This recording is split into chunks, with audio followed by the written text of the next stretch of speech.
전에 한번 말씀을 드렸던 예화입니다.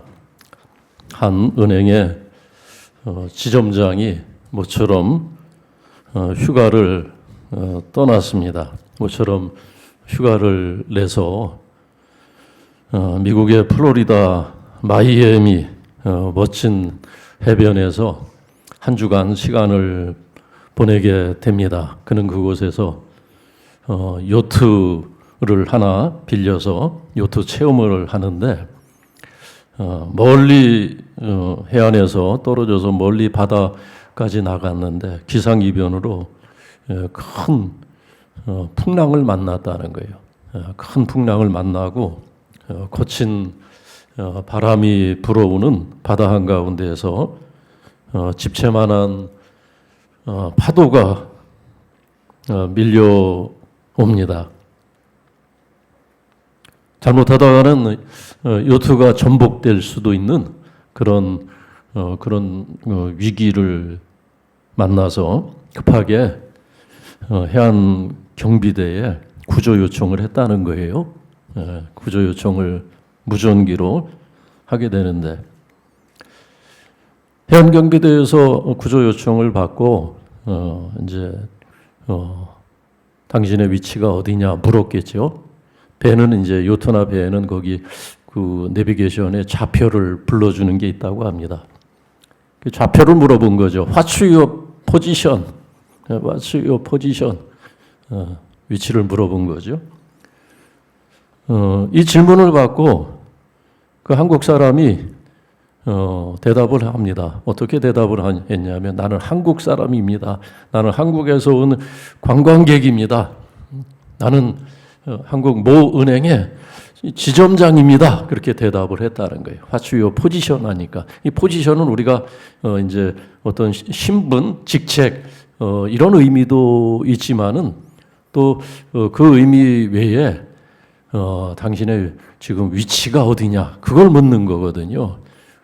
그런 위기 상황에 신분이 중요한 게 아니지 않습니까? What's your position 하면 당신의 좌표를 불러달라.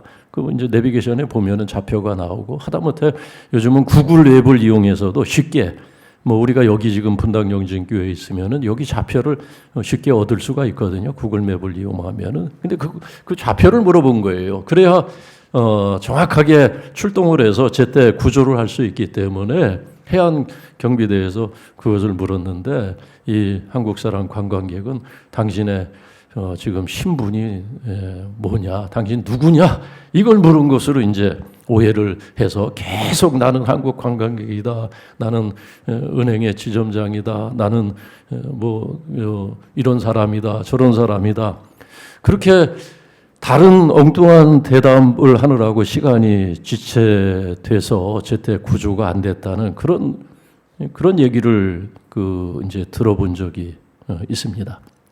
그런 것 같습니다. 우리가 어떤 인생의 위기를 만났을 때, 풍랑을 만났을 때, 우리가 가지고 있는 신분과 내 배경이라는 것이 별로 도움이 되질 않습니다. 큰 어떤 도전을 만났을 때 사실은 그 모든 것들이 내가 갖고 있는 것들이 아무런 도움이 안 될 그런 지점이 있어요. 그런 위기의 순간이 있다는 겁니다. 그때 중요한 것은 뭐냐면 우리가 살펴보아야 될 것은 무엇이냐면 내가 지금 어디에 있는가, 내가 있는 곳이 어떤 곳인가, 내 상태가 지금 어떤가 그것을 살펴야지 내가 가지고 있는 신분이나 배경이나 또 소유 이런 것들이 별 도움이 안 된다는 이야기입니다. 오늘 성경의 말씀을 읽어보면 하나님께서 야곱에게 하신 질문이 있어요. 그것은 그 전에 오래전에 하나님께서 아담에게 하셨던 질문과 똑같은 질문입니다. 내가 어디 있느냐? 하나님께서 당신을 떠나 멀리 떨어져 있었던 아담에게 하나님을 피해서 하나님의 낯을 피해서 동산 나무 숲속에 숨어 있었던 아담에게 하나님께서 그런 질문을 던지신 적이 있지 않습니까? 아담아, 네가 어디 있느냐? 그 질문을 하셨는데 지금 하나님께서 다시 이 야곱에게 세겜에서 땅을 사서 세겜에서 세겜 주민이 돼서 세겜에서 살고 있던 야곱에게 하나님께서 하신 질문도 똑같은 질문이었습니다. 야곱아, 내가 도대체 어디 있느냐는 것입니다. 그것을 물으셨어요. 사실 야곱은 세겜에서 살아서는 안 되는 그런 사람이었습니다. 야곱이 있어야 될 곳이 아니었어요, 세겜은. 하나님은 야곱이 하란에 살 때, 그 벳단 아람, 하란에 살 때 하나님께서 말씀을 하셨거든요. 네가 베델로 올라가라. 그리고 거기서 제단을 쌓으라. 그래서 그 하나님의 말씀을 듣고 어렵게 지금 하란을 출발해서 베델로 가다가 세겜에 멈춰섰는데, 세겜에서 잠깐 멈춰서 그곳에서 거주하는 것이 아니라 지금 34장, 35장 말씀 상황을 보면 아예 그곳에 정착을 한 겁니다. 그곳에 땅을 사고 집을 사고 아파트를 사서 그곳에서 정착을 해서 세겜 사람이 다 되어서 살아가고 있었던 겁니다. 왜 이 세겜에서 야곱은 땅을 사서 그곳에서 살 생각을 했을까? 땅을 샀다는 것은 뭡니까? 아예 그곳에 눌러 앉아서 그곳에 터를 잡고 언제까지나 오랫동안 살아갈 계획을 했다는 것을 얘기합니다. 하나님은 베델로 올라가라고 했는데 왜 야곱은 세겜이었을까? 여러 가지 우리가 전후 사정을 살펴보면은 야곱의 생각을 우리가 상상할 수가 있어요. 야곱이 어떤 생각으로 세겜의 땅을 사서 그곳에 살 생각을 했는지 짐작을 충분히 할 수가 있습니다. 먼저 생각할 수 있는 이유는 어떤 것이겠습니까? 에서와의 관계. 에서가 같이 가자고 했거든요. 나와 함께 가자. 근데 우리가 34장의 말씀 보면은 두 번, 세 번 야곱이 정중하게 거절을 합니다. 거절을 하고 내가 뒤에 쫓아가겠다는 말로 에서를 설득해서 에서를 먼저 돌려보내는 이 야곱의 말을 들으면 그가 에서와 함께 가나안 땅으로 가는 것을 즐거워하지 않았다는 것을 알게 됩니다. 그는 이미 하란 땅에서 자기 삼촌의 아들들과 같은 핏줄을 가지고 있는 형제들이었지만은 그 사촌들과 함께 사는 것이 결코 쉽지 않다는 것을 경험했어요. 함께 살아가는 것이 쉽지 않다. 우리가 왜 그런 거 있지 않습니까? 어떤 같은 그 취미나 같은 그런 어떤 동양 사람들과 사는 것, 그것이 좋아서 아예 그냥 같이 살자 해서 어느 지역에 가서 같이 전원주택을 짓고 동거하는 그런 경우가 있어요. 근데 그런 분들 나중에 보면은 다 힘들다고 하는 얘기 많이 듣지 않습니까? 가끔 이렇게 한 달에 한두 번 만나서 교제하고 같이 식사하고 살아가는 것은 좋은데 같은 지역에서 옹기종기 모여서 살아가면은 자주 보고 자주 만나서 교제하고 공동체를 세워서 살아가는 것이 좋게 여겨져서 그래서 같이 이렇게 한 마을을 형성해서 살아가는데 근데 그게 살아가다 보면은 쉽지가 않은 거예요. 쉽지가. 가끔 봐야 좋은 거지. 매일 만나서 살아가는 것은 서로 구속이 되고 서로 통제가 되고 서로 눈치 봐야 되고 그게 부자유하더라는 겁니다. 그래서 그것이 깨지는 경우가 다반사예요. 야곱은 이미 그걸 경험했어요.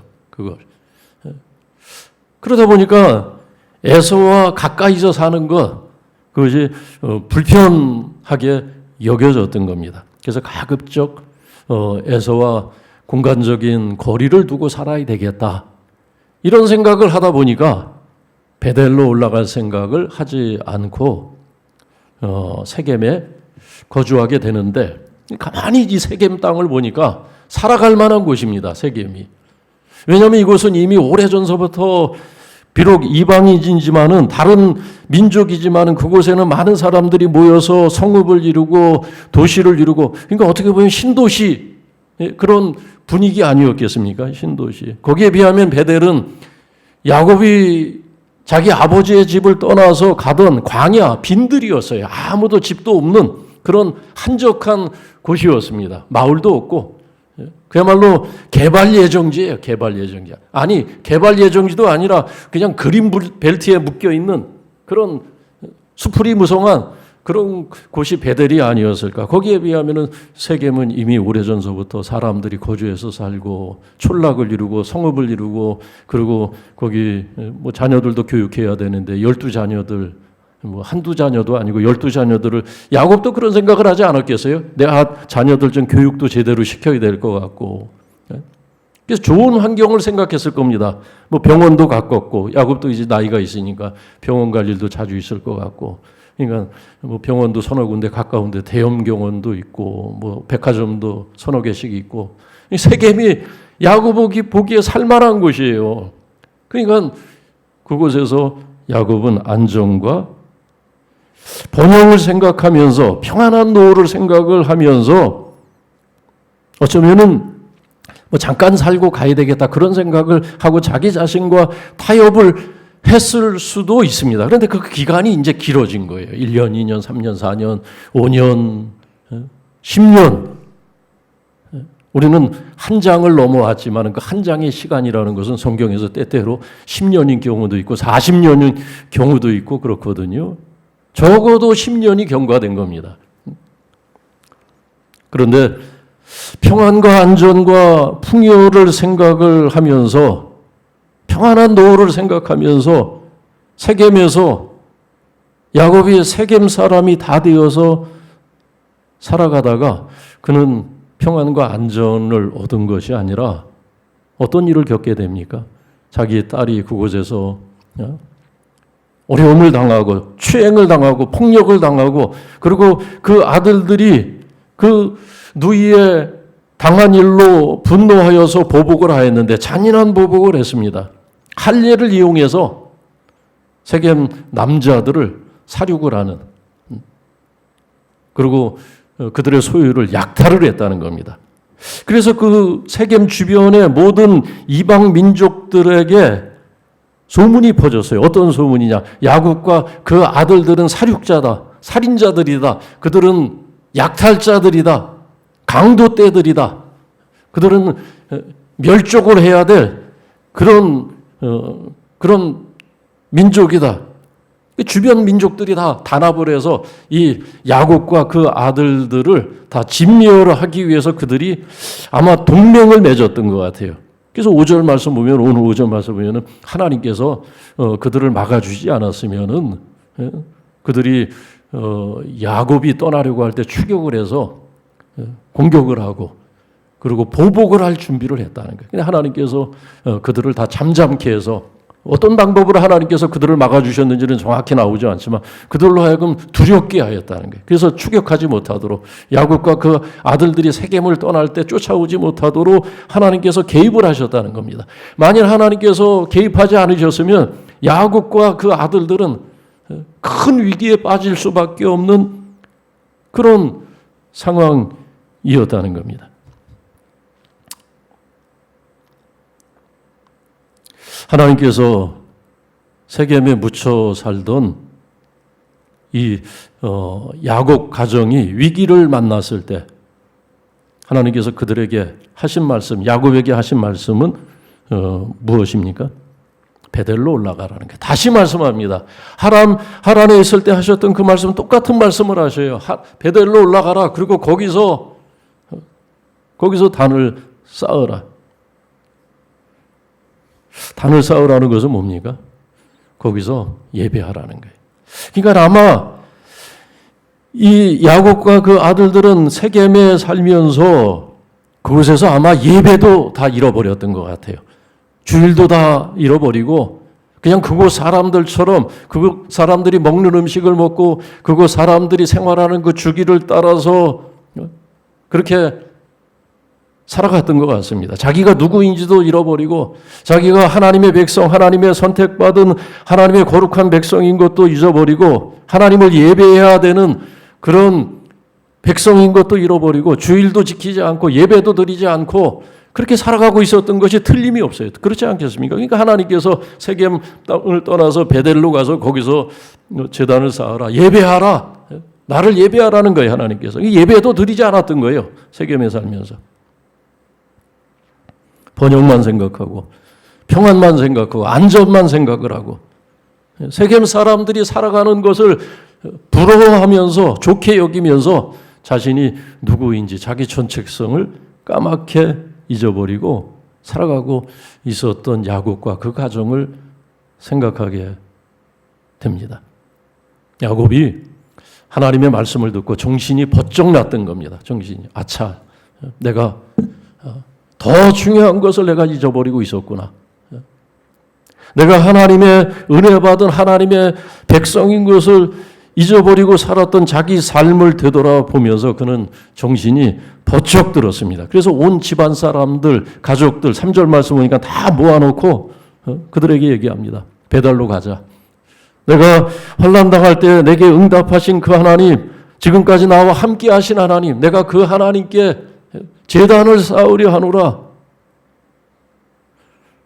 야곱은 자신의 환난 날에 자신을 도와주시고 지금까지 함께 하신 그 하나님을 까마득하게 잊고 있었던 자신을 보면서 정신이 번쩍 나서 내가 나의 환난 날에 나를 도와주시고 내가 기도할 때 내 환난의 때 기도할 때 내게 응답하신 하나님, 그 하나님을 내가 섬기려 하노라.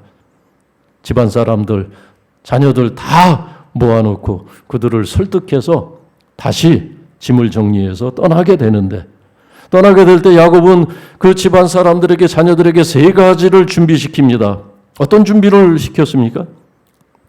그 3가지 준비시킨 것이 뭐냐면, 첫째는 이방 신상을 다 버리라고 했던 거예요. 이방 신상을 다 버리라. 야곱은 지금까지 그런 것을 전혀 문제 삼지 않았습니다. 일전에 자기 아내, 사랑하는 아내 라헬이 그 아버지 라반이 중요하게 여겼던 드라빔을 훔쳐서 그렇게 나온 적 있지 않습니까? 그냥 그것을 라헬은 어쩌면은 그냥 하나의 기념품으로 생각을 했을지 모르겠어요. 기념품, 뭐 귀걸이 이런 것들. 그런데 그런 것은 우리가 생각하는 일종의 부적과도 같은 것입니다. 그것을 가지면은 뭔가 복을 받겠지. 이것을 내가 품고 있으면 이것을 내가 내 가정에 내가 이것을 잘 안치하고 있으면 어떤 재앙을 막을 수 있지 않을까? 어떤 악귀를 쫓을 수 있지 않을까? 이렇게 생각하고 모셔두는 것이 그것이 드라빔 같은 거예요. 근데 라헬은 그것을 훔쳐서 지금 고의 아주 귀중품처럼 기념품처럼 감춰두고 있었던 겁니다. 라헬뿐만이 아니에요. 그 자녀들도 그렇고 다 숨겨둔, 지금까지 전혀 문제 삼지 않았던 야곱도 문제 삼지 않았습니다. 근데 지금 야곱은 그것을 얘기하는 겁니다.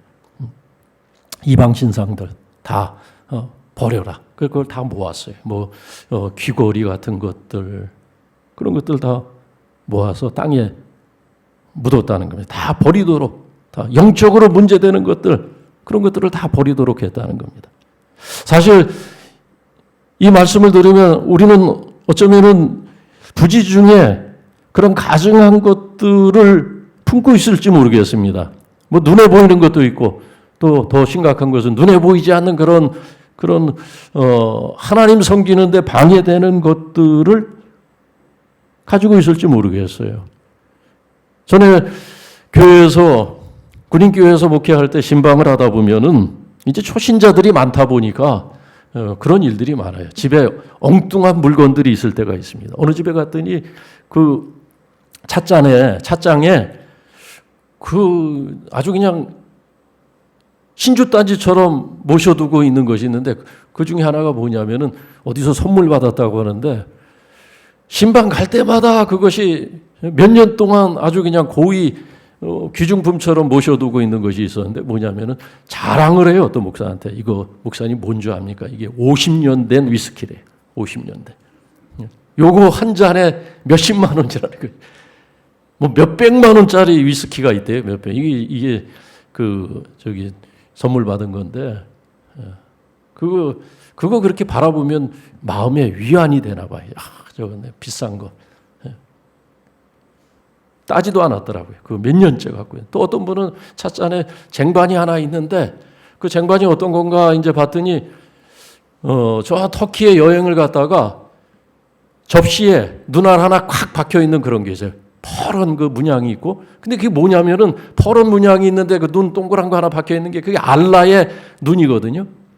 이슬람 섬기는 그 이슬람 교도들이 아주 신성시하는 소장품이에요. 그게 알라의 눈이에요. 그러니까 알라가 너를 보고 있다 이거예요. 그러니까 알라가 너를 보고 있으니까 항상 알라 앞에 무릎을 꿇라는 겁니다. 알라는 위대하다고 항상 고백하라는 거예요. 근데 그게 무엇인지도 모르고 그냥 소장품으로 관광지에 갔다가 그 터키 같은 데 갔다 사오는 분들 많아요. 이러면 팔찌도 있고요.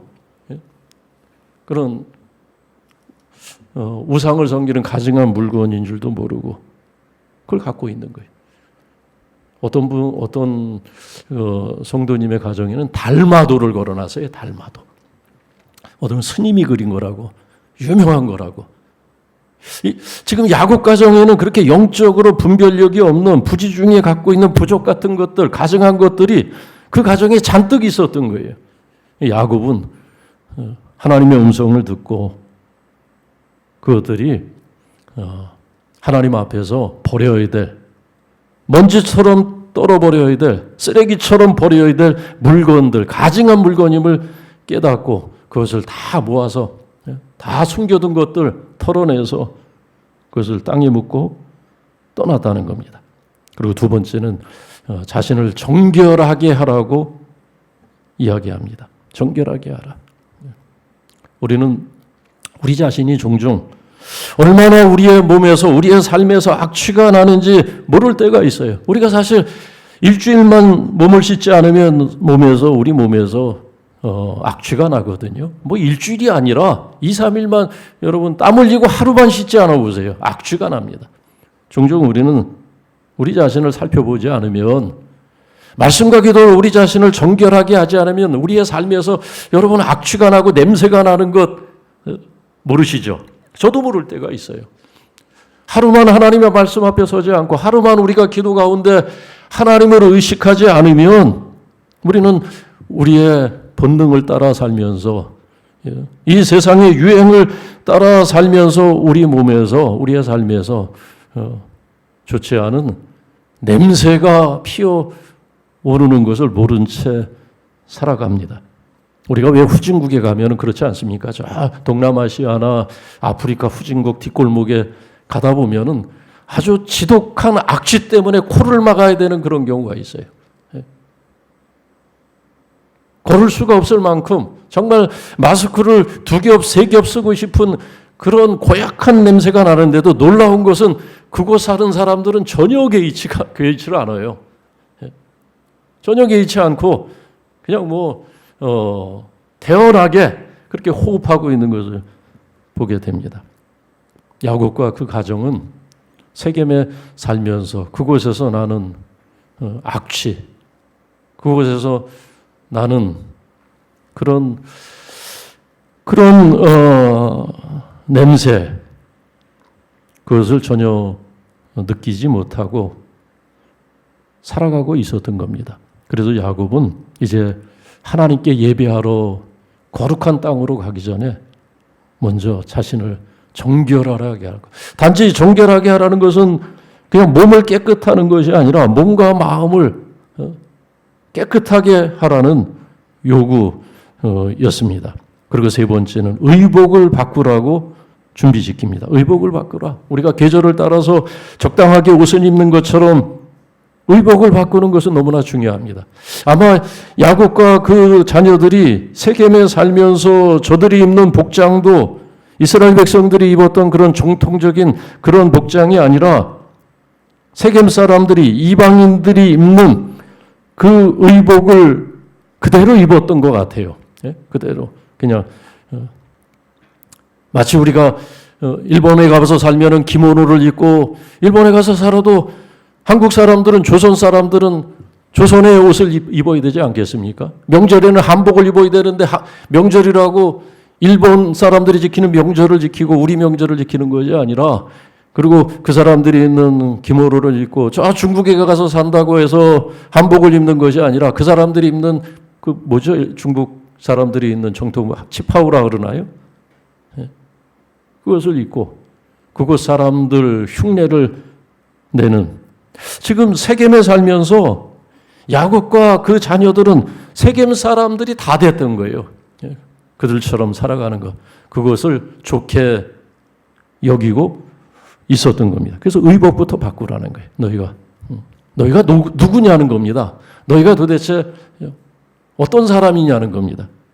우리가 입는 옷, 우리가 먹는 음식, 우리의 공간과 우리의 환경은 우리의 의식을 종종 지배합니다. 우리가 있는 곳이 어디냐, 그거에 따라서 우리의 생각과 우리의 마음이 달라지는 경우가, 우리 사람은 그래요.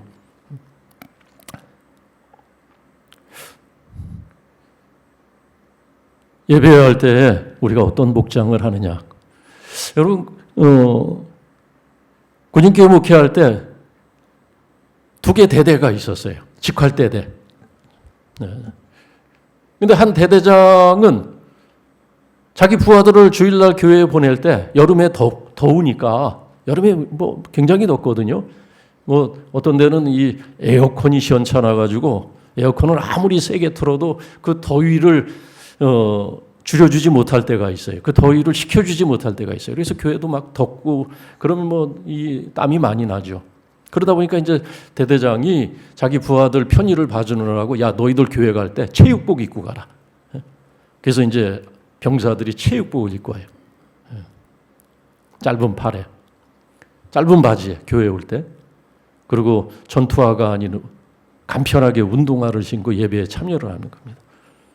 그런데 한 대대는, 헌병대장은 자기 부하들에게 그래도 예배 가는데 전투복을 입고 정장을 하고 가라, 그렇게 이제 지시를 해서, 똑같은 교회인데도 이쪽에 하는 헌병대는 전투복에 군화에 정장을 하고 앉아있는 병사들이 있고, 또 한쪽에는 편하게 체육복을 입고 운동화 차림에 그렇게 편하게 온 병사들이 있어요. 그런데 예배를 드리다 보면 어느 쪽이 더 정성으로 예배하겠습니까? 예배 시간에 다 그야말로 이제 전멸을 하다시피 고개를 떨구고 자는 부대가 있어요. 자는. 여러분, 체육복을 입고 편하게 온 사람들, 병사들은 오히려 시원하기 때문에 더 정신을 차리고 예배할 것 같죠. 절대 안 그래요. 편하게 복장하고 온 부대 병사들은 100% 잡니다. 신기해요. 오히려 전투복을 입고 정복을 입고 온 그 병사들은 덥고 더 답답할 텐데, 그들은 오히려 정신줄을 놓지 않고 그래도 예배자로서 그렇게 찬양을 하고 기도를 하고 말씀을 듣습니다.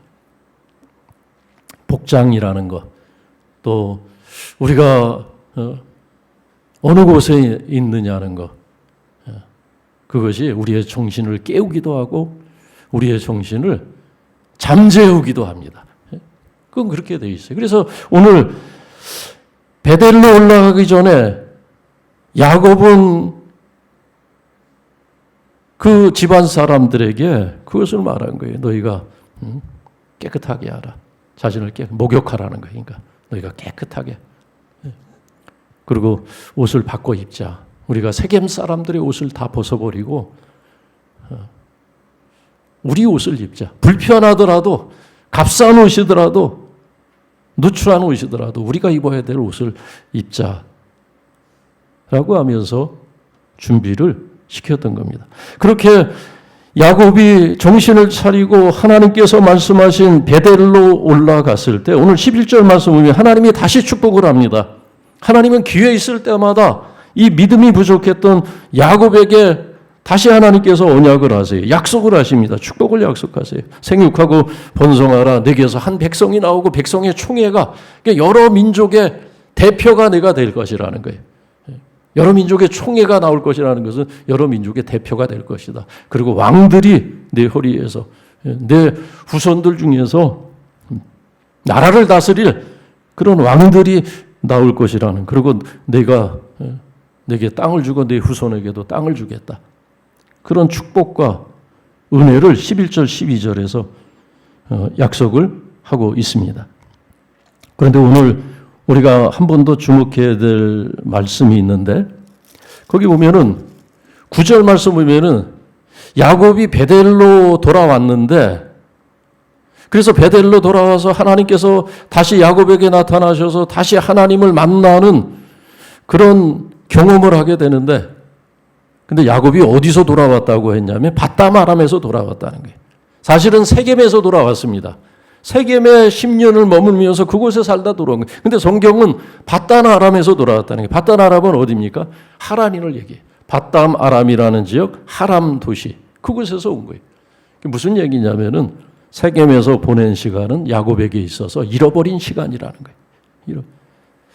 바단 아람에서 베델로 왔으면 얼마나 좋았습니까? 베델로 달려왔으면 더 좋았을 텐데 세겜에서 보낸 시간은 인생에서 낭비된 시간이고 소비된 시간이고 의미 있는 시간이고 그야말로 사서 고생한 시간이에요.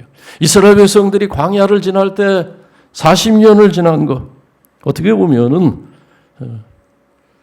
출애굽하여서 홍해를 건너서 바로 가나안 땅으로 왔으면 얼마나 좋았겠습니까? 근데 왜 40년 그 고생을 했습니까? 불순종 때문에.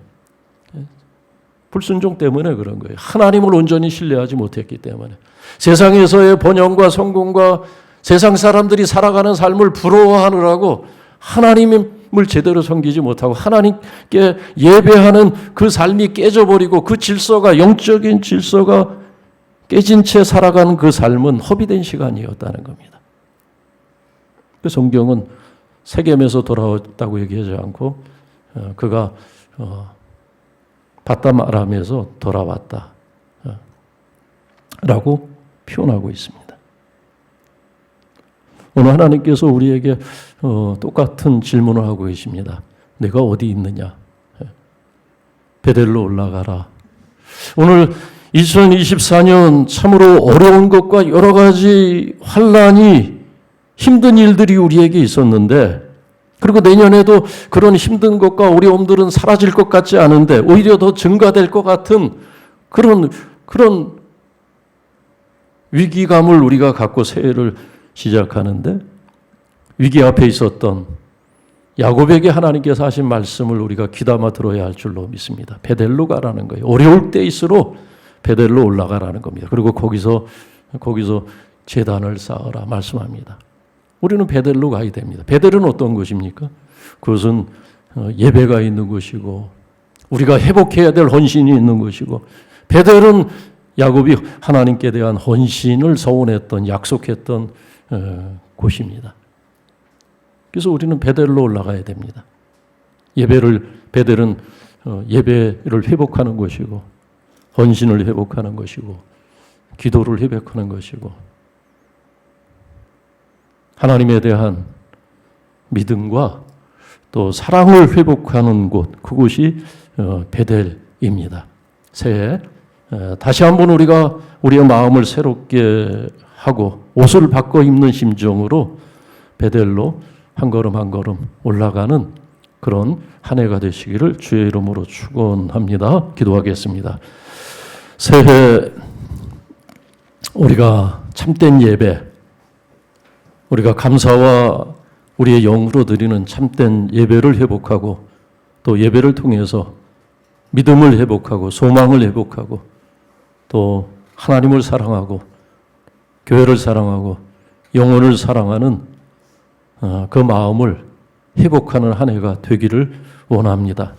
경쟁하고 다투고 싸우는 야곱이 그렇게 살았는데 그런 전쟁 같은 삶이 아닌 하나님 앞에서 하나님이 주신 은혜와 말씀을 붙들고 감사하며 섬기고 사는 성도의 삶을 새해에 살아가도록 그래서 세상을 이길 수 있도록 우리의 삶을 주님께 의탁합니다. 주님 우리를 베델로 인도하여 주시고 또 베델로 한 걸음 한 걸음 옮길 때마다 주님께서 야곱과 동행하신 것처럼 오늘 예배하는 우리와 동행하여 주옵소서. 예수님의 이름으로 기도하옵나이다. 아멘. 찬송가